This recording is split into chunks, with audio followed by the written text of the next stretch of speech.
Di bagian sebelumnya, Lindong menerima tantangan dari pemimpin ketua klan Lei untuk bertarung dengan putranya.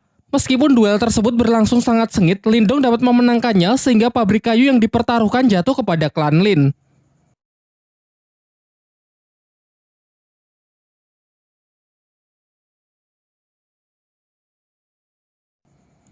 Keesokan harinya, diperlihatkan Lindong dan adiknya tengah bermain dengan si harimau api yang mereka beri nama si Oyen. Barulah di siang harinya, mereka memeriksa tambang kayu yang telah mereka menangkan. Namun terlihat tempat itu benar-benar hancur berantakan. Dalam pencarian petunjuk siapakah yang melakukan hal ini, secara tak sengaja si Oyen membawa Lindong ke sebuah gua yang di sana terdapat banyak lahar panas serta sebuah kerangka monster raksasa. Di dalam gua itu si Oyen menemukan sebuah kristal biru yang dengan lahap langsung ia makan. Sementara Lindong yang masih penasaran menemukan sebuah bunga yang memancarkan sinar. Namun ketika ia dekati, tangan Lindong malah seakan menyerap semacam energi dari kelopak bunga tersebut yang membuat sekujur tubuhnya menjadi terbakar. Untung saja saat kondisinya semakin buruk, batu rubah di tangannya menyerap energi panas dari kelopak bunga tersebut. Setelah berhasil keluar dan bertemu dengan keluarganya, Lindong menceritakan gua yang baru saja ia temukan serta sebuah batu permata merah yang ia peroleh di dalam sana. Lantas mereka pun bergegas pergi ke lokasi dan sempat terkejut karena ternyata tempat itu adalah tambang permata yang bernilai sangat tinggi. Setibanya di rumah, terlihat Lindong yang mendapatkan 3 batu permata. Dan dengan kekuatan dari batu rubahnya, ia dapat menyatukan ketiga batu menjadi satu permata yang bernilai lebih tinggi. Sementara itu, ketua klan Lei yang mendengar kabar tentang ditemukannya tambang permata jelas membuatnya semakin kesal. Namun setelah mendengar rencana dari rekannya, terlihat wajahnya yang kembali menjadi senang. Di lain waktu, ketika klan Lin sedang berbelanja berbagai macam kebutuhan klan, Lindong pergi ke sebuah toko barang antik di pusat kota untuk sekedar melihat-lihat. Di sana terdapat seorang kakek yang bernama Yandashi. Ia dapat melihat aura milik Lindong yang nampak tak biasa. Setelah Lindong membeli sebuah tas, tiba-tiba batu rubah di tangannya merespon sebuah energi yang berasal dari potongan kayu di toko tersebut. Si penjual mengaku barang itu sama sekali tak berharga dan tak tahu juga apakah fungsinya. Namun ketika Lindong hendak membelinya, ternyata barang tersebut sudah akan dibeli terlebih dahulu oleh seorang gadis bernama Yue. Lindong yang tak mau mengalah memaksa untuk tetap membelinya. Menanggapi hal itu, dua pengawal dari Yue segera bertindak dengan menodongkan pedangnya kepada Lindong. Namun tiba-tiba saja kedua pedang itu terlempar yang ternyata ini adalah ulah dari si kakek Yanda yang memiliki kemampuan telekinesis. Terungkap bahwa kakek Yanda ini sebenarnya adalah guru dari Yue. Perseteruan mereka pun berakhir dengan Yue yang mengalah meninggalkan tempat tersebut. Sementara kakek Yanda menjelaskan kepada Lindong bahwa kemampuan telekinesisnya adalah kekuatan mental yang berbeda dari teknik bela diri biasa. Ia lalu menawarkan agar Lindong mau menjadi muridnya setelah melihat potensi besar yang ia miliki. Namun Lindong memilih untuk menolak tawaran tersebut karena takut kalau rahasia kekuatan batu rubah di tangannya bisa terbongkar. Kakek Yanda pun sama sekali tidak memaksa dan menghormati keputusan Lindong. Namun sebelum pergi, ia memberikan sebuah buku untuk bisa ia pelajari. Sementara itu, di area tambang datang sekelompok orang dari desa Naga Hitam yang ingin melakukan invasi. Mereka berniat merebut paksa pabrik kayu karena status kepemilikan dari tambang tersebut kini dianggap tidak jelas. Namun sebenarnya orang-orang ini adalah suruhan dari ketua klan Lei yang sengaja ia perintahkan untuk merebut tempatnya kembali. Beruntung Lindong kembali tepat waktu untuk mencoba melakukan perlawanan sehingga terjadilah pertarungan. Ketua Naga Hitam pun tanpa ragu langsung menyerang Lindong yang membuatnya terlempar menghantam gerbang masuk di sana. Dengan selubung aura sebagai pelindung, Lindong masih mampu bertahan dan bangkit kembali. Sementara Qing Tan juga membantu dengan melancarkan beberapa anak panah untuk menghentikan orang-orang tersebut masuk lebih jauh. Setelah melihat potensi Lindong, Ketua Naga Hitam segera memperkuat aura untuk membunuhnya karena khawatir jika dibiarkan kelak Lindong akan menjadi lawan yang menyusahkan. Sementara Lindong setidaknya masih mampu bertahan meskipun digempur dengan berbagai macam serangan yang mematikan. Selain itu terlihat juga ia mengupgrade gerbang ajaib ke level 3 yang mampu mengimbangi kekuatan dari lawannya tersebut.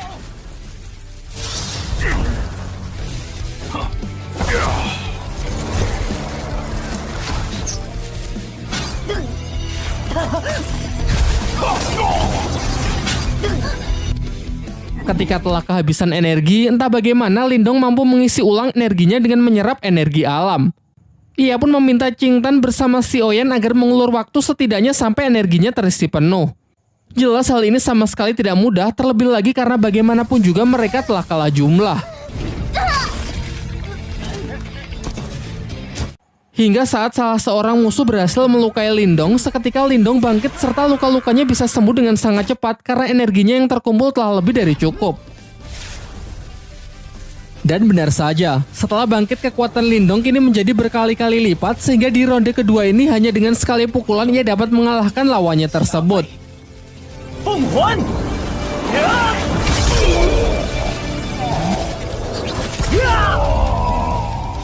Ketua klan Lei yang mendapatkan kabar bahwa orang-orangnya berhasil dikalahkan sangat terkejut. Terlebih lagi yang mengalahkannya hanya Lindong yang cuma seorang diri. Di malam harinya, terlihat Lindong tengah bermeditasi dengan menggunakan proyeksi astralnya untuk berlatih kemampuan spiritual. Terinspirasi dari kakek Yanda yang ia temui beberapa waktu yang lalu, ia juga mencoba latihan teknik telekinesis dengan mengendalikan benda-benda kecil di tempat tersebut. Selain itu, ia yang penasaran dengan potongan kayu yang telah ia beli tadi siang menyadari kalau benda tersebut memiliki semacam energi yang menyelubunginya. Ia pun mencoba berkonsentrasi, namun energinya masih belum cukup kuat untuk bisa menembusnya. Beberapa saat setelahnya, ia merasakan pancaran energi yang sangat kuat dan bergegas pergi untuk memeriksanya menggunakan teknik proyeksi astralnya. Ternyata energi itu berasal dari kakeknya yang telah berhasil mencapai tingkat Yuan tahap awal.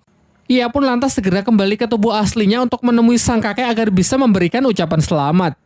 Akan tetapi sang kakek justru menjelaskan bahwa ini hanyalah tingkat Yuan di tingkat awal. Masih ada beberapa tingkat lagi sebelum mencapai tingkat tertinggi. Kemudian ia mengungkapkan bahwa tadi ia sempat merasakan kekuatan mental teknik proyeksi astral yang mendekat, meskipun sesaat langsung menghilang. Namun di sini ia tak tahu kalau kekuatan itu adalah kekuatan milik Lindong. Topik pun berganti.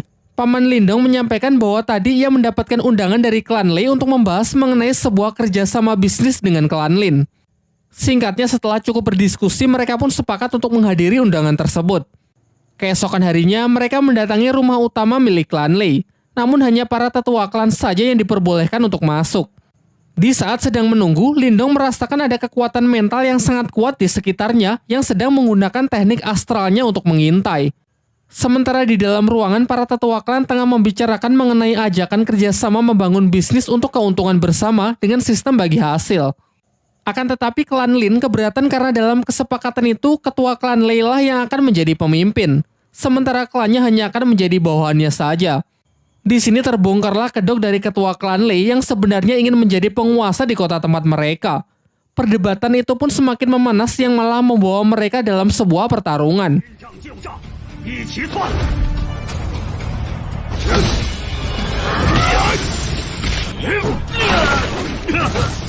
Di tengah pertarungan mereka, datanglah Wu Yin, pemimpin dari sekte Serigala Darah yang memihak kepada ketua klan Lei karena sudah dijanjikan akan diberikan keuntungan 60% dari bisnis yang hendak dijalankan. Diceritakan bahwa Wu Yin ini menguasai kekuatan mental tingkat tinggi. Dan benar saja, satu persatu dari mereka dapat dijatuhkan dengan sangat mudah.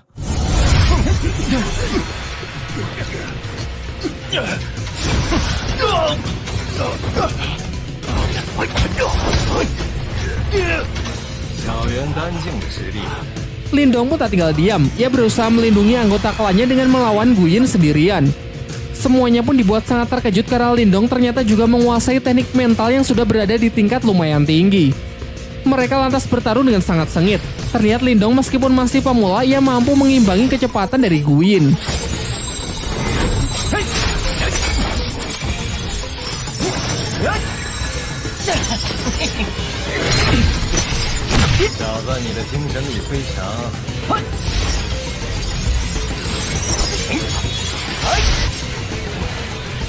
Sampai mereka saling mengadu teknik astral melalui duel udara, namun sayangnya tetap saja Wu Yin lebih unggul dan mampu menekan Lindong. Kembali ke pertarungan dunia nyata, Lindong mencoba melancarkan serangannya dengan beberapa aura jarum, tetapi dapat dengan mudahnya ditangkis yang memperlihatkan perbedaan kekuatan di antara mereka. Kini di puncak pertarungan, Lindong hanya mampu bertahan yang nampak semakin terdesak saja. Akan tetapi di ambang kekalahannya, Lindong teringat mengenai potongan kayu yang memiliki selubung energi mental tingkat tinggi. Lantas ia pun mencoba memanfaatkannya untuk menahan serangan mental dari Wu Yin. Melebihi ekspektasi, ternyata hal ini benar-benar efektif. Benda tersebut cukup kuat untuk menangkal energi mental tingkat tinggi. Bahkan selain menahan, kayu itu juga mampu menyerap serangan dari energi spiritual yang kemudian ditransfer masuk ke dalam tubuh Lindong. Dengan ini Lindong pun bisa membalikan keadaan. Guin yang kekuatannya telah terkuras habis tak lagi mampu menahan serangan dari Lindong yang sudah meningkat berkali-kali lipat sehingga ia harus menerima kematiannya. Lanjut ke bagian 3.